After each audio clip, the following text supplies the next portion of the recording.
রক্তে গরম আমডাঙ্গায় বিজেপি নেতার বাড়িতে বোমাবাজির অভিযোগ উঠছে। বাড়ি লক্ষ্য করে বোমা ছোড়ার অভিযোগ উঠছে। আমাদের সঙ্গে রয়েছেন প্রতিনিধি জিয়াউল। কারা সেই বোমা ছুড়লো, কেনই বা এই অশান্তি, কি খবর পাচ্ছে? দেখো, আমডাঙ্গার বেড়াবেড়িয়া গ্রাম পঞ্চায়েতের হরপাড়ার 168 নম্বর বুথের আবু হেনা বিজেপি নেতার বাড়ি। সেই বাড়ি গভীর রাতে তৃণমূল দুষ্কৃতীরা পরপর 4 থেকে 5টি বোমা ছোড়ে বলে অভিযোগ। অর্থাৎ তিনি এই সংখ্যালঘু এলাকায় সংখ্যালঘু মুখ এবং এই বিজেপি করছেন, এই অভিযোগ তুলেই কিন্তু তার বাড়িতে বোমা ছোড়া হয়েছে, এমনটা অভিযোগ এই বিজেপি নেতা আবু হেনার। এবং বাড়ির যন্ত্রযন্ত্র পড়ে রয়েছে, বোমার টুকরো এবং একাধিক বাড়ির কাঁচ, জানালার কাঁচ, সেগুলো কিন্তু ভাঙে। এবং খবর পেয়ে ঘটনাস্থলে যে আমডাঙ্গা থানার পুলিশ, কিন্তু এই যে বোমাবাজির ঘটনা সমস্ত অভিযোগটা অস্বীকার করেছেন শাসক দলের পক্ষ থেকে। শাসক দলের বলছে আবু হেনা বলে কোনো বিজেপি নেতাই নেই এবং সবটাই নিজেরা ইচ্ছাকৃতভাবে নিজেদের সংবাদ মাধ্যমে প্রচারে আসার জন্যই তারা এই ধরনের নিজেরাই বোমাবাজি করে শাসক দলকে দোষারোপ করছে। কিন্তু একদিন আগে, অর্থাৎ কালকেই হচ্ছে আমডাঙ্গা ভোট, তার ঠিক 24 ঘন্টা আগে যেভাবে আমডাঙ্গা বিধানসভা এলাকায় যে বোমাবাজির ঘটনা ঘটলো, যা ইতিমধ্যেই চাঞ্চল্য সৃষ্টি হয়েছে। ঘটনাস্থলে বিশাল পুলিশ বাহিনী গেছেন, কিন্তু কি কারণে বোমা এখনো পর্যন্ত স্পষ্ট না হলেও বিজেপি অভিযোগ করছে শাসক দলের দিকে, শাসক দল অভিযোগ অস্বীকার করেছে। বেশ, আমি যেহেতু বিজেপি করি, তৃণমূলের আশ্রিত দুষ্কৃতীরা আমার বাড়িকে ফ্ল্যাগ ছিঁড়ে থেকে শুরু করে বোম্বিং করে, সব কিছু ভেঙে দেয়। অপরাধ আমি বিজেপি করি, পরপর 4-5টা বোমা মেরেছে। কোনো বোমবাজি হয় সেটা নিজেদের মধ্যেই হয়েছে, তৃণমূলের সঙ্গে 100% জড়িত নাই, কোনো তো ভাবেই জড়িত না। বোমের রাজনীতি তৃণমূল করে না, একদম বাজে কথা। ভোটের আগে একটা ফালতু কাজ করে মানুষের সিম্প্যাথি পাওয়ার চেষ্টা করছে। সন্দেশখালীতে সিবিআই ক্যাম্প করতেই সামনে এলো নানান অভিযোগ। কারো অভিযোগ 182 বিঘা ভেড়ি দখল করে রেখেছে শাহজাহানের দলবল। কারো অভিযোগ ডাক পেয়েও ফেরিঘাটে ব্যবসা করতে পারেননি। কলকাতা হাইকোর্টের নির্দেশে জমি দখল সহ সন্দেশখালীতে ওঠা সব অভিযোগেরই তদন্ত করছে সিবিআই। সন্দেশখালীতে থেকেই শুরু করেছে তদন্ত। সন্দেশখালীতে অস্থায়ী ক্যাম্প অফিসও খুলেছে সিবিআই, আর তাতেই সামনে এসেছে নানা অভিযোগ। যেমন ক্যাম্পের দ্বিতীয় দিনে অভিযোগ জানাতে যান বীণা রায় অধিকারী। তাঁর দাবি 2014-এ সন্দেশখালী ফেরিঘাটের ডাক পান তিনি, এর জন্য জমা করেন 10 লক্ষ টাকা। তবু আজও ফেরিঘাটে ব্যবসা করতে পারছেন না। পুলিশ প্রশাসনে জানিয়েও সুরাহা হয়নি বলে অভিযোগ। বিডিও অফিস, থানা সব জায়গায় জানানোর পরেও তারা কোনো অ্যাকশন নেয়নি। এখনো যাবৎ কে ঘাট চালাচ্ছে তাও আমি জানি না। আমার এই 10 বছর ধরে মানি সেখানে পড়ে আছে 10 লাখ টাকা। অর্থটা যাতে ফেরত পাই তার জন্য আবেদন করতে এসেছি। যদি অর্থ না পাই, ঘাট পজিশন যেন পাই। 182 বিঘা ফিশারি, সেই ফিশারি দখল করেছে শাহজাহান ঘনিষ্ঠ দুষ্কৃতীরা। থানায় ক্যাম্পে অভিযোগপত্র দেওয়ার পরে বলেছিল যে আমি কাজ করব, কিন্তু আজ পর্যন্ত সেই জলকারে মাছ বেচাকেনা সেই দুষ্কৃতীরাই করছে, আমাকে সেই জায়গায় যেতে দিচ্ছে না। সিবিআইয়ের ক্যাম্পে এদিন জমি দখলের অভিযোগ জানাতে যান বেড়মজুর 1 নম্বর পঞ্চায়েতের প্রাক্তন প্রধান সিপিআইএমের কৃষ্ণপদ সরকার। জলা ও বাস্তু জমি মিলিয়ে 13 শতক জমি দখল করে রাখা হয়েছে বলে তার অভিযোগ। আমার বাবা মারা যাবার পর 97 সালে মস্তানের ভাই দুঃখ দলিল হয়, ভুয়া দলিল। যে লোকটা মরে গেছে তার নামে এই আমলে ভুয়া দলিল তৈরি করে বাড়ি তৈরি করার দলিল, যার কোনো রেজিস্ট্রেশন পাওয়া যায়। সাধারণ শেখের ভাই সিরাজউদ্দিন শেখের চক্রান্তই করেছে সব। এখন যার নামে রেকর্ডটা হয়েছে তার বিরুদ্ধে করে অভিযোগ করব। জমি দখলেরই অভিযোগ জানান সন্দেশখালীরই বাসিন্দা অলোক মণ্ডলও। তাঁর নিশানায় শাহজাহান ঘনিষ্ঠ বলে পরিচিত শিবু হাজরা। জমি ফেরত চাইতে গেলে মিথ্যে মামলায় ফাঁসিয়ে দেওয়া হয় বলেও অভিযোগ তাঁর। 34 শতক জমি জোর করে দখল করেছে এবং জমি চাইবার পরে যে আমার জমি ফেরত দাও, দেওয়ার পরে আমাদের 3 জনের নামে কেস দিল, ঘর জ্বালানো কেস, জেলে ছিলাম। দখল করেছে 2 বছর আগে শিবু হাজরা, শিবপদ হাজরা, টিএমসি জেলা পরিষদ। এর আগে সন্দেশখালীর অভিযোগ শুনতে গ্রামে গ্রামে বসেছিল সরকারি ক্যাম্প। তখনও সামনে আসে জমি দখল সহ একাধিক অভিযোগ। এবার সিবিআইয়ের ক্যাম্পেও নানা অভিযোগ। নিউজ 18 বাংলা। সন্দেশখালী নিয়ে নোংরা রাজনীতি বিজেপির। সন্দেশখালীর মহিলাদের অসম্মান করা হচ্ছে, না জানিয়ে অভিযোগ লেখানো হচ্ছে। সন্দেশখালী নিয়ে বিজেপিকে আক্রমণ মমতা বন্দ্যোপাধ্যায়ের। সন্দেশখালীর মা বোনেরা নয়, দুটো ভিক্ষে দিয়েছেন, তাদের জানতে দেননি তাদের হাত দিয়ে কি লিখিয়েছেন। লজ্জা করে না?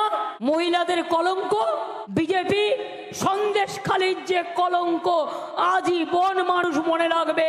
এরা চক্রান্ত করে। 24-এর ভোটে ইস্যু সন্দেশখালী, ভাইরাল ভিডিওয় পাশা বদলের মধ্যেই ফের সরব নাড্ডা। শাসক দলের সদিচ্ছার অভাবেই বাংলায় আইন শৃঙ্খলা তলানিতে তোপ বিজেপি সর্বভারতীয় সভাপতির। ন্যাশনাল ক্রাইম ব্যুরোর তথ্য দিয়ে নাড্ডাকে পাল্টা তোপ তৃণমূল মুখপাত্র শান্তনু সেনের।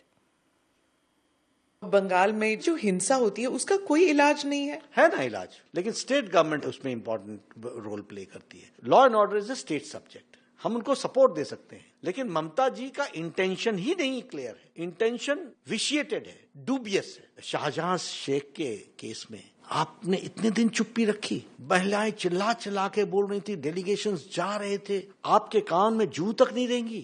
Dishonest administrator, dishonest politician. और मेरे पास कोई केस आए, I will say I will investigate into it, go into the details of it, और बाद में बोल दो कि बीजेपी का कॉन्कॉक्टेड है। What is this? बहुत ही निम्न स्तर के आपके स्टैंडर्ड्स हैं पॉलिटिक्स और एडमिनिस्ट्रेशन को देख, pure partisan. National crime record bureau যেটা মমতা ব্যানার্জি বা পশ্চিমবঙ্গ সরকার তৈরি করে না, যেটা কেন্দ্রীয় সরকারের তথ্য, সেই তথ্য অনুযায়ী পশ্চিমবঙ্গে ল অ্যান্ড অর্ডারের সিচুয়েশন বিজেপি শাসিত রাজ্যগুলোর থেকে অনেক ভালো। পশ্চিমবঙ্গ এবং কলকাতা ল অ্যান্ড অর্ডারের রেকর্ড অনুযায়ী সব থেকে বেশি সেফেস্ট স্টেট এবং safest metropolitan. Trinamool Congress zero tolerance two corruption নিয়ে চলে বলে মন্ত্রীর বিরুদ্ধেও পদক্ষেপ নিতে পারে। আর যে শেখ শাহজাহানের কথা বলছেন, সেই শেখ শাহজাহানকে তৃণমূলের সরকারের পুলিশই অ্যারেস্ট করেছে। কার্গিলের প্রান্ত থেকে সারদা সুদীপ্ত সেনকে মমতা ব্যানার্জির পুলিশই অ্যারেস্ট করেছিল। বিজেপি শাসিত কোনো রাজ্যে অভিযুক্ত বিজেপি নেতাকে বিজেপির প্রশাসন অ্যারেস্ট করছে, এরকম নিদর্শন দেখতে পাবেন না। ফের তারিখ হুঁশিয়ারি শুভেন্দুর। 23 তারিখ তথ্য ছাড়ার হুঁশিয়ারি শুভেন্দু অধিকারীর। দেবের বিরুদ্ধে তথ্য দেওয়ার হুঁশিয়ারি, অপেক্ষায় থাকার আশ্বাস দেবের। ঘাটালের যে হিরো তাকে জিরো করব হিরণকে দিয়ে। 23 তারিখ সকালবেলা এমন জিনিস আমি ছাড়বো ঘাটালের প্রার্থীর সম্পর্কে, আর ঘর থেকে ওই দিন বেরাবে না। 23 তারিখ সকালবেলা ফলো করবেন 9টার সময় এক্স স্যান্ডেল সোশ্যাল মিডিয়া। দেখবো, শুধু আমি না, বাংলা দেখবো, দেখা। কারণ 23 তারিখ আমাদের সবারই জন্য খুব ইম্পর্টেন্ট, যতটা শুভেন্দু অধিকারীর জন্য, কারণ সেদিনটা লাস্ট প্রচার হবে, ততটা আমার জন্য, ততটা প্রত্যেকের জন্য। তো আমার সবাইকে শুভেচ্ছা, যে যত বেশি মানুষের মন জয় করতে পারবে ভালোবাসা দিয়ে, ভয় দিয়ে নয়, তত বেশি ভোটে মার্জিনে জিতবে, এবং সবাইকে শুভেচ্ছা। ভাইরাল অডিওয়ে এফআইআর করার দাবি তৃণমূল প্রার্থী দেবের সঙ্গে মহিলা কর্মীর ফোনে কথা, চাকরি পেতে টাকা দেওয়ার দাবি মহিলার। সেই ভাইরাল অডিও পোস্ট করেন হিরণ। এবার ভাইরাল অডিওয়ে ব্যবস্থা দেবের।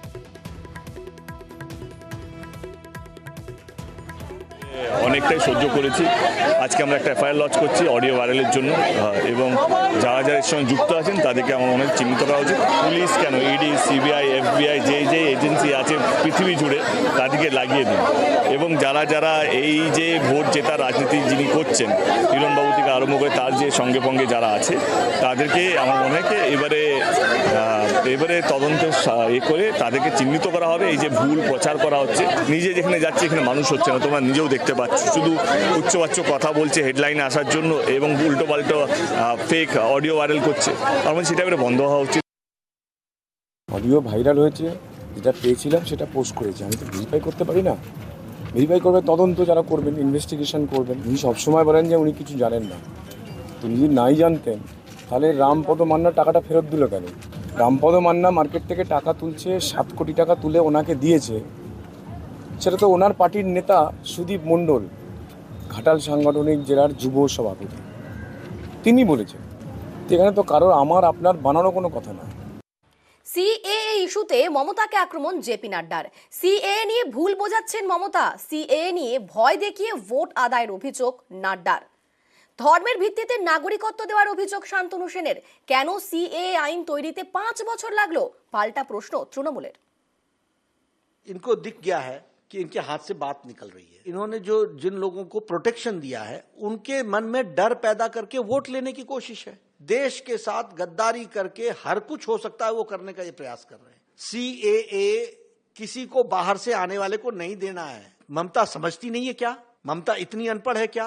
जानती है। जो भोले भाले हैं और अनजान हैं उनको गुमराह करने की कोशिश कर रही है। ये लोग तो आ गए हैं, धार्मिक उत्पीड़न के कारण आए हैं। 23 से हमारी संख्या घट करके 3% हो गई हिंदू पॉपुलेशन। मकान नहीं खरीद सकते क्योंकि सिटीजन नहीं है, मेडिकल की पढ़ाई नहीं कर सकते क्योंकि सिटीजन नहीं है। इनको न्याय दिलाना काम है कि नहीं है? अब माइनॉरिटी बोलूं या मुस्लिम बोलूं, उनको तुम अलग रखने के लिए, उनको एड्रेस करने के लिए इस CAA का एक तरीके से misinformation, anti national activity Mamata ji कर रही है। 2019 সালে বুলডোজ করে সিএ বিল পাস করানোর পরেও 5 বছর কেন লেগে গেল?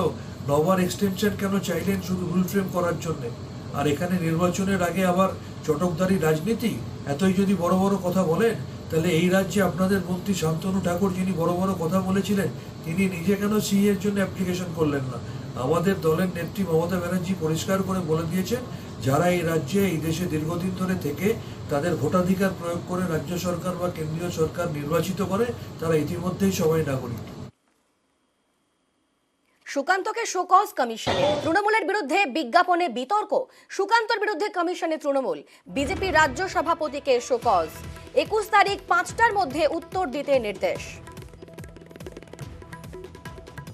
শোকজ করেছে নির্বাচন কমিশন, উত্তর দেবো। শোকজ মানে কারণ দেখাতে বলেছে, কারণ দেখাবো। নির্বাচন কমিশনকে আরো বেশি নিরপেক্ষ হতে হবে। আমি লিখিতভাবে অভিযোগ জানিয়েছিলাম এবং আমার কাছে প্রুফ আছে। মাননীয় মুখ্যমন্ত্রী হওয়া সত্ত্বেও হসপিটাল থেকে 300 মিটার দূরে সভা করেছেন আমার এলাকায়। মুখ্যমন্ত্রী কেন শোকজ খাননি আমি কোনো কারণ খুঁজে পাচ্ছি না। কিভাবে পারমিশন দেওয়া হলো মুখ্যমন্ত্রী সভার? দেখুন, নির্বাচন কমিশন যে ইতিমধ্যেই বিজেপির মদতপুষ্ট সেটা আমরা বারবার বলেছি। তো তারা বিজেপির শাখা সংগঠনে পরিণত হবেন, এটাই স্বাভাবিক। তারা মিউট স্পেকটেটরের মতো সবকিছু বসে থাকেন, আর যতদিনে শোকজ করেন ততদিনে যা ড্যামেজ করার, যা নিয়ম ভঙ্গ হওয়ার সবকিছু হয়ে যায়। একটা নিয়ম ভঙ্গ করার পরে তাদের যে রাজনৈতিক ফায়দাগুলো তারা তার মধ্যে থেকে পেয়ে যায়। নির্বাচন কমিশনের আরো অনেক বেশি সতর্ক হওয়া উচিত বলে মনে করি। রাজভবন তদন্তে নয়া মোড়। এবার শ্লীলতাহানির নালিশ জানাতে গেলে তরুণীকে আটকে রাখার অভিযোগ। রাজভবনের 3 কর্মীর বিরুদ্ধে মামলা দায়ের করল হেয়ার স্ট্রিট থানা।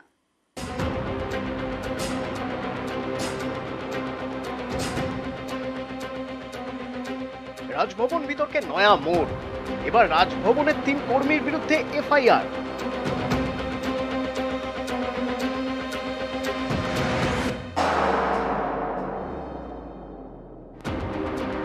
রাজ্যপালের বিরুদ্ধে শ্লীলতাহানির অভিযোগ তুলেছেন রাজভবনেরই এক অস্থায়ী কর্মী। এবার সেই তরুণীর অভিযোগের ভিত্তিতে দায়ের হলো FIR। অভিযোগ, তরুণীকে পুলিশে নালিশ জানাতে বাধা দেন রাজভবনেরই 3 কর্মী। এও অভিযোগ, তরুণীকে রাজভবনে আটকে রাখা হয়েছিল।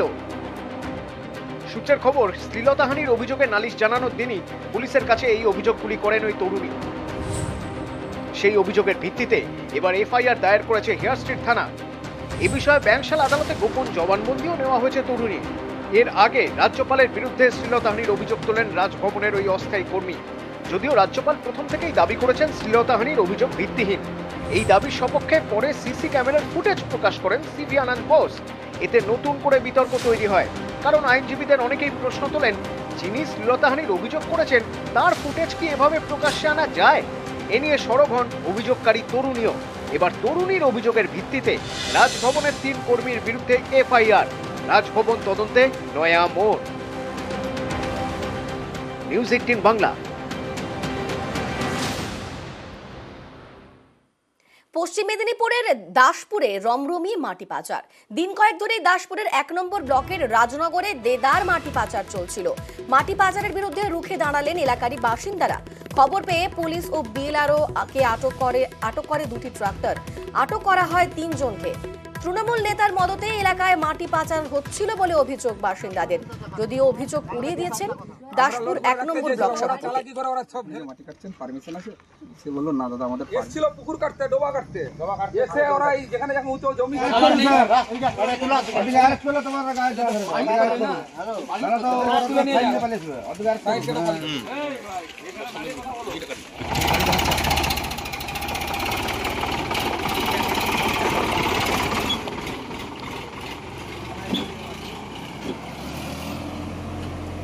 না বলে মাটি কেটেছে তরুণ। মানে আপনাকে জানায়নি? না, কতদিন ধরে আপনার জমি থেকে মাটি? আমার সঙ্গে ধরো এই 10-12 দিন কেটেছে বৃষ্টির আগে, তারপর আবার কাল দিকে আবার লেগেছে। আপনার ভয়টা কিসে, মানে আপনি জানাননি কেন? মারপিট করবে এদের নিয়ে ভয় কিছু বলতে পারিনি।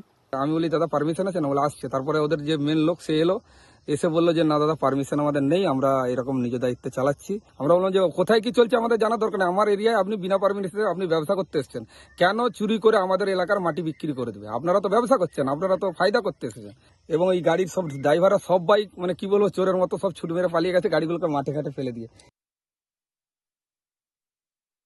যারা মাটি কাটছে তাদের কোনো বৈধ কাগজপত্র নেই, সেই জন্য আমরা গাড়ি যেগুলো মাটি রয়েছে আমরা নিয়ে যাচ্ছি এবং সেই বিষয়ে আমরা আইনানুগ ব্যবস্থা নিচ্ছি।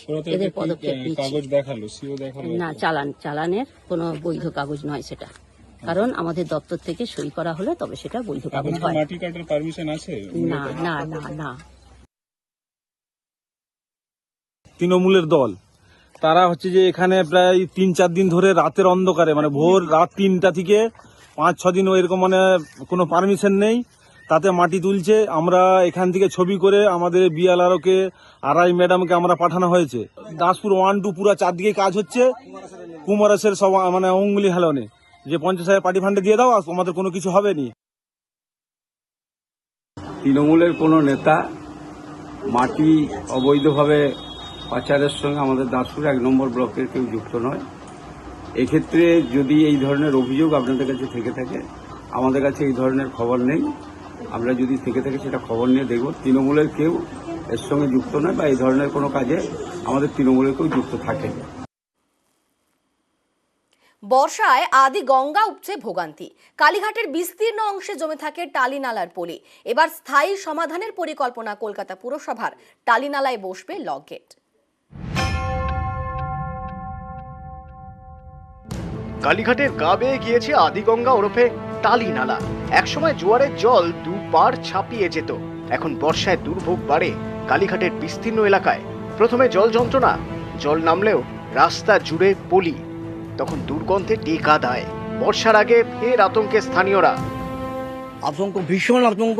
কালীঘাট রোডের বিভিন্ন অঞ্চলে একতলা বাড়ি যেগুলো আছে সবাই ডুবে যায়, দুর্গন্ধ প্রচন্ড, পলি পড়ে যায় এবং বাড়ির জল পাওয়া যায় না। জল থাকতে থাকতে উঠতে হয় বাড়ির মেঝেগুলো পরিষ্কার করার জন্য। আমরা চাইছি পার্মানেন্ট একটা সলিউশন। আমরা তো দীর্ঘদিন ভাবে এইভাবে ভেসে যাচ্ছি, জলে কোনো উন্নয়ন নেই। ওরে বাবা, তো অবস্থা খারাপ হয়ে যায় আমাদের। সারা জেগে থাকতে হয়, ঘরে জল ঢুকে যায়, আমরা খাটের উপর বসে থাকতে হয়, এমন অবস্থা, প্রচুর জল হয়। বর্ষা এলেই ভোগান্তি, এর মোকাবিলায় টালি নালায় ড্রেজিং করে পুরসভা। অনেক জায়গায় গার্ডওয়াল বসেছে, কিন্তু কালীঘাট রোড এলাকার দুর্দশা ঘুচেনি। এবার স্থায়ী সমাধান চাইছে কলকাতা পুরসভা। বান চলে যাওয়ার পর মানে এত দুর্গন্ধ মাটি থাকে না, কিন্তু আমি ধন্যবাদ জানাই কলকাতা মহানগরকে, তারা ড্রেজিং করেছে, করার পরও কিছুটা পলি জমতে শুরু করছে। আমি আর একটা মহানগরিক মুখ্যমন্ত্রীর কাছে আবেদন করছি, অঞ্চলের মানুষের কথা ভেবে সাময়িকভাবে গার্ড ওয়াল করে মানুষকে যেন রিলিফ দেয়। আবার সামনে জোয়ার আসছে, যেহেতু এনসিসি চলছে আমি এখানে অ্যানাউন্স করতে চাই না, কিন্তু এটা কিছুদিন বাদে, 1-2 বছর বাদে এটার সমস্যা থাকবে না। কালীঘাট রোডে জল জমার সমস্যা মেটাতে লক গেট বসানোর পরিকল্পনা করেছে পুরসভা। টালি নালা যেখানে গঙ্গায় মিশেছে সেই দুই ঘাটে বসানো হবে লক গেট। কাছেই বড় মাপের ড্রেনেজ পাম্পিং স্টেশন তৈরিরও পরিকল্পনা পুরসভার। এর জন্য খরচ হবে আনুমানিক 200 কোটি টাকা। দুই ঘাটে আমরা একটা লক গেট বানাচ্ছি আর পাম্পিং স্টেশন বানাচ্ছি, জলটাকে পিউরিফাই করার জন্য। ভাটার সময় জল ঢুকিয়ে দেবো, গঙ্গার জল, আবার আমরা পাম্প চালিয়ে বার করে দেবো। আর জোয়ারের সময় আমরা লক গেট দিয়ে কন্ট্রোল করবো কতটা জল যাওয়া দরকার। কালীঘাট মন্দির এত সুন্দর করে বানাচ্ছি, দেশ বিদেশ থেকে লোক আসে, এটা আমাদের সম্মানের ব্যাপার। একদম হবে, আমি তোমার গ্যারান্টি দিচ্ছি। গঙ্গার সঙ্গে টালিনালা যেখানে মিশছে সেই দুই ঘাটে তৈরি হবে লক গেট এবং থাকবে ড্রেনেজ পাম্পিং স্টেশন। আর তার মাধ্যমেই গঙ্গার জোয়ারের জল নিয়ন্ত্রণ করবে কলকাতা পুরসভা। এমনই পরিকল্পনা রয়েছে কলকাতা পুরসভার। ক্যামেরায় রাজীবের সঙ্গে বিশ্বজিৎ, নিউজ 18 বাংলা।